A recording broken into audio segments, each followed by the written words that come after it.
Hey guys, and welcome back to our channel. And if you are new here, welcome. I'm Heather from Mindset Made Better. In today's video, we are talking about the dangers of avoiding conflict and how you can handle it. But before we get into it, if you love personal growth and self-improvement, you have come to the right place. Each week, we put out a video that goes along with our articles over on mindsetmadebetter.com. And over there, we have daily posts of great quotes and apply those teachings to our modern times. So if you enjoy this kind of content, please subscribe to our channel.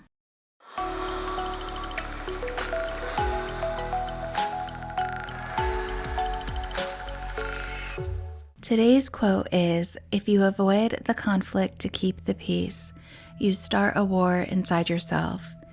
Now, most of us try to avoid conflict as much as we can. We avoid it because we're concerned that we won't be able to resolve the issue peacefully with minimal drama. And it's uncomfortable, and we're naturally wired to avoid pain. Let's take a look at some of the thoughts and beliefs that you might have when you think about conflict. Perhaps you feel that maybe I am making a bigger deal out of it than it really is. I'm not really sure how I feel about this. I just know that it bothers me. Every time I speak up, I get other people mad or I feel rejected. What if I raise this issue and the relationship ends? All these worries surrounding conflict are understandable.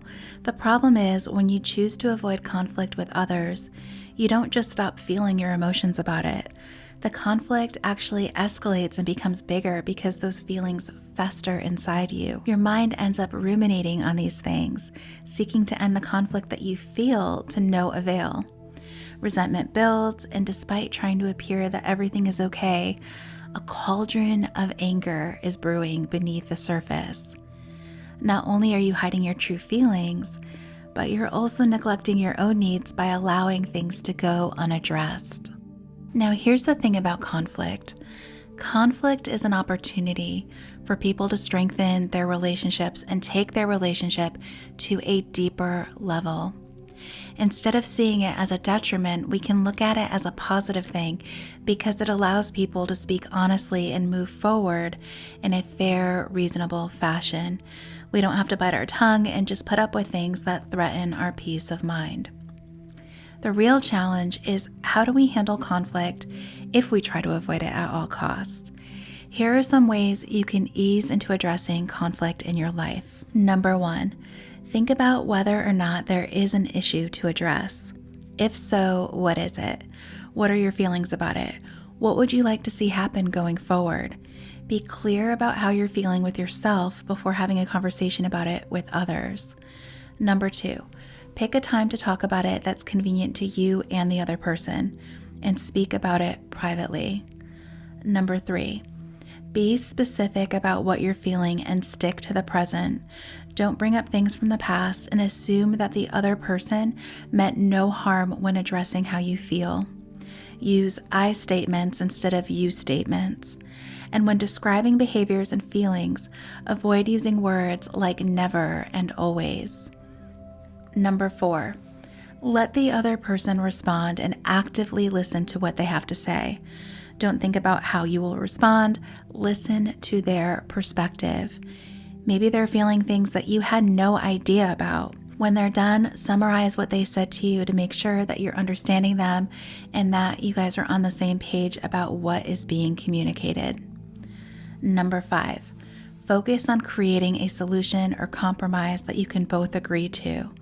Instead of rehashing the idea, be solutions oriented.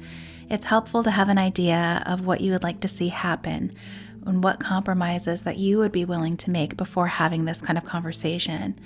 Be willing to make compromises and communicate appreciation for the other person doing so as well. Number 6, check in on how the solution is working as needed. Sometimes when you come up with a solution, circumstances change, and it's okay to revisit the issue if the solution is no longer working. Now, if the idea of asserting your feelings is overwhelming, you can start with small things and work your way up to the bigger issues. But that is going to do it for this video. Thank you so much for spending time with me, and I hope that you found this video helpful. If you did like it, please give it a thumbs up and subscribe to our channel. And be sure to hit that notification bell so you don't miss any of our weekly uploads. Until next time, stay healthy, stay positive, and remember that you are worth not waging a war inside yourself. If you release yourself from this burden, it may be difficult at first, but over time, you will feel so much better. We'll see you next time.